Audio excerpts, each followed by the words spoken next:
محترم سامعین، آپ نے قطب الدین ایبک کا نام سنا ہوگا،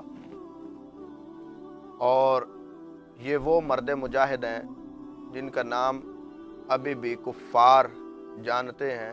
مسلمان اس سے دور ہیں کیونکہ مسلمانوں کو ایک لبرل ازم ملا ہوا ہے،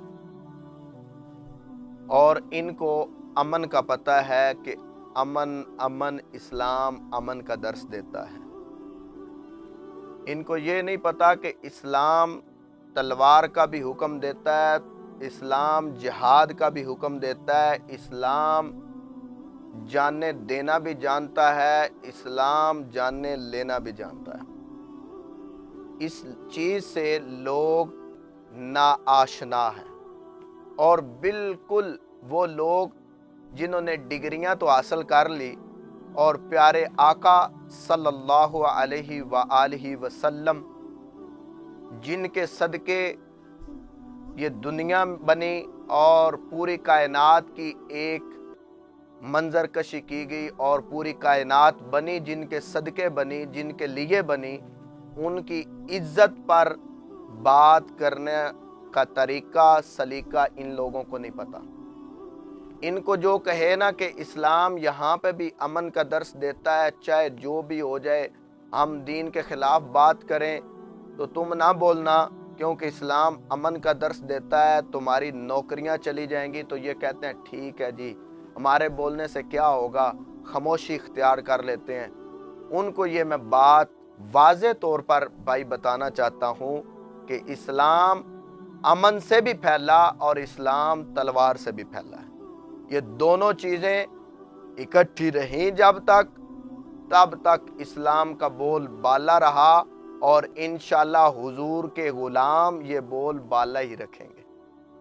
تو جو لبرل ہیں ان کے لیے تو اسلام والے بڑے ہی ان کی نظر میں اسلام والے بڑے ہی دہشت گرد نظر ان کو آتے ہیں، لیکن ان کو یہ پتہ نہیں کہ یہ اسلام والے ہی ہیں جن کے صدقے اللہ تعالیٰ نے اس کائنات کو بسایا ہوا ہے۔ اس کائنات کے اندر آج دیکھیں کہ کیا کیا جرم و ستم نہیں ہو رہا ہے، ظلم و ستم نہیں ہو رہا ہے، لیکن پھر بھی اللہ تعالیٰ نے کرم فرمایا ہوا اپنے پیارے آقا کے صدقے، اور لوگوں کے عیب پوشی بھی فرما دی۔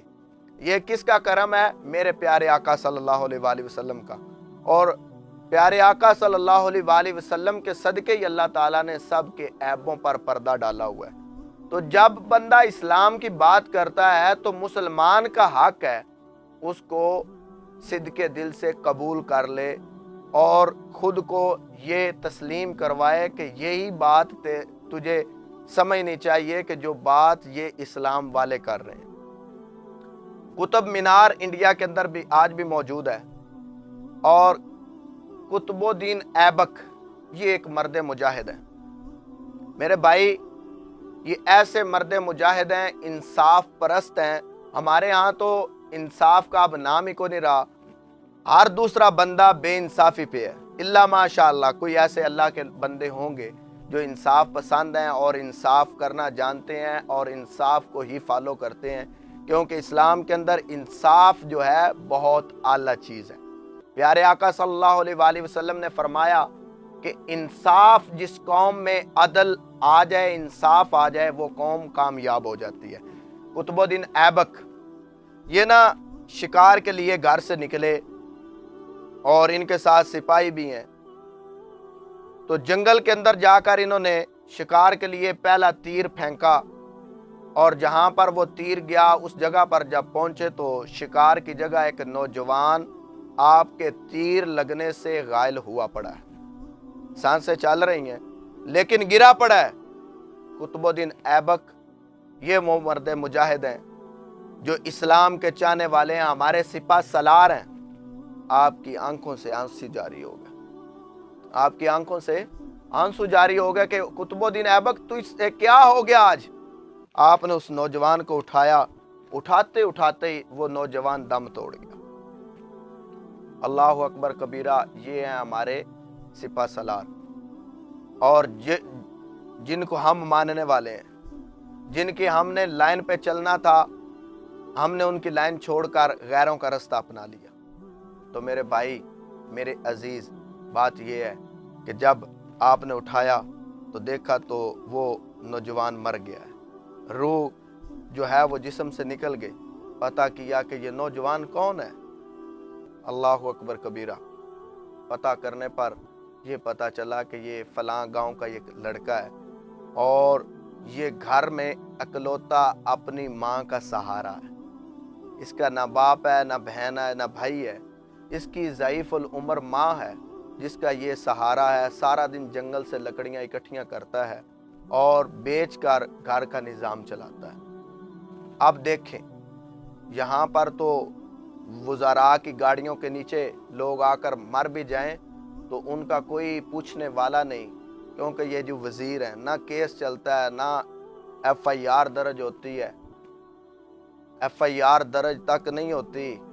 لیکن وہاں پہ دیکھیں انصاف، جس قوم کو انصاف ملا ہو نا، وہ قوم جو ہے وہ ہمیشہ کامیاب رہتی ہے، جو انصاف کرنا، عدل کرنا جانتی ہو۔ قطب الدین ایبک نے کیا کیا کہ قاضی کے پاس جا کر اپنے خلاف، یہاں تو کسی کے کرانے پہ بھی نہیں نہ ہوتا، قطب الدین ایبک جا کے خود اپنے خلاف انہوں نے ایف آئی آر درج کروائی۔ معاملہ قاضی کے پاس گیا، اس بوڑھی ضعیف العمر خاتون کو بھی بلایا گیا اور آپ سے جب پوچھا گیا کہ مائی، اس آدمی نے تیرے بیٹے کا خون کیا ہے اور جان بوجھ کر نہیں کیا بلکہ غلطی سے ہو گیا ہے، اور اس نے اپنے خلاف مقدمہ چلوایا ہے۔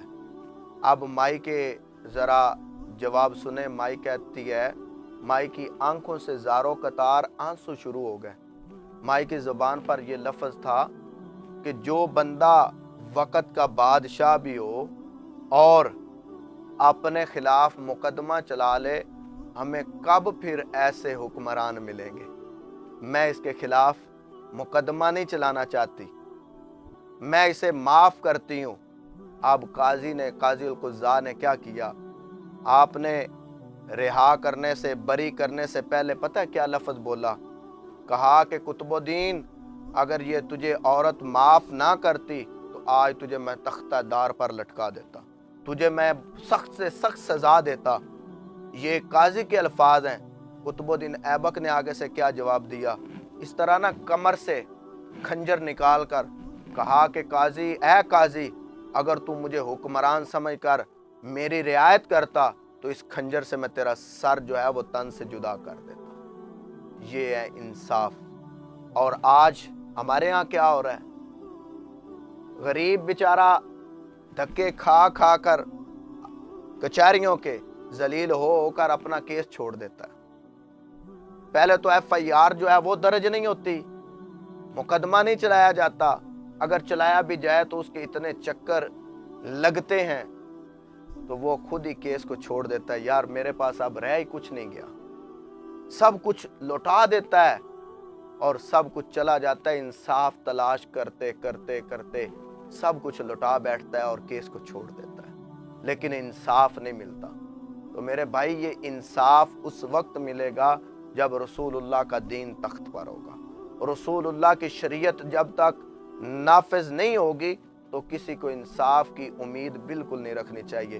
ہمارے دروازوں پر جب وہ لوگ آتے ہیں جو انصاف کو سمجھتے ہیں کہ یہ کوئی بات نہیں، ہم نے ان کو ایک نالی بنوا کر دینی ہے، انہوں نے ہمیں ووٹ دے دینا ہے، ہم نے ایک میٹر لگوا کر دینا ہے، انہوں نے ہمیں ووٹ دے دینا ہے، ہم نے ایک گلی بنوا کر دے دینی ہے، انہوں نے ہمیں ووٹ دے دینا ہے، تو ان کو پتہ ہے ہمارے ضمیروں کا، ہمیں اپنے ضمیر کو اجاگر کرنا ہے۔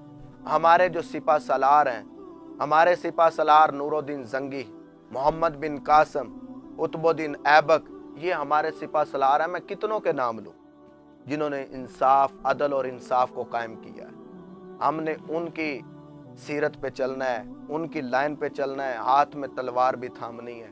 ایسے بدبخت جو اسمبلیوں میں جا کر ہمارے دروازوں پر تو آ کر بڑے نعرے بھی لگا لیتے ہیں اور سب کچھ کر لیتے ہیں، کہتے ہیں کہ ہم دیندار لوگ ہیں، اسمبلیوں میں جا کر یہی لوگ بیٹھتے ہیں اور دین کے خلاف جو بل پیش ہوتا ہے اس پر یہ بھی اپنے سگنیچر کر دیتے ہیں۔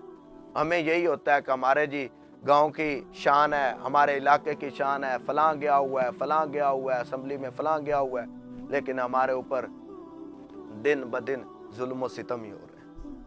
آج ہمارے پاس وقت ہے کہ رسول اللہ کے دین کے ساتھ کھڑے ہو جائیں، رسول اللہ کے دین کے لیے، کہ رسول اللہ کا دین تخت پر آ جائے، اس کے لیے ہمیں جدوجہد کرنی ہے، اس کے لیے ہمیں کام کرنا ہے، اس کے لیے ہمیں کوشش کرنی ہے۔ میرے بھائی، میں ہاتھ جوڑ کر کہتا ہوں کہ ایسے لوگوں سے بچیں جو آپ کے پاس 5 سالوں کے بعد آ کر آپ کے بے وضو جنازے بھی پڑھ لیتے ہیں، سب کچھ کر لیتے ہیں، اور 5 سالوں کے اندر آپ کو نظر نہیں آتے، کچھ بھی نہیں کرتے، صرف دونوں فریقوں کے ساتھ مل جاتے ہیں، دونوں فریقوں کا ساتھ دیتے ہیں، اگر جھوٹا ہے اس کے ساتھ بھی کھڑے ہو جاتے ہیں، جو سچا ہے اس کے ساتھ بھی کھڑے ہو جاتے ہیں، دونوں کو راضی رکھتے ہیں۔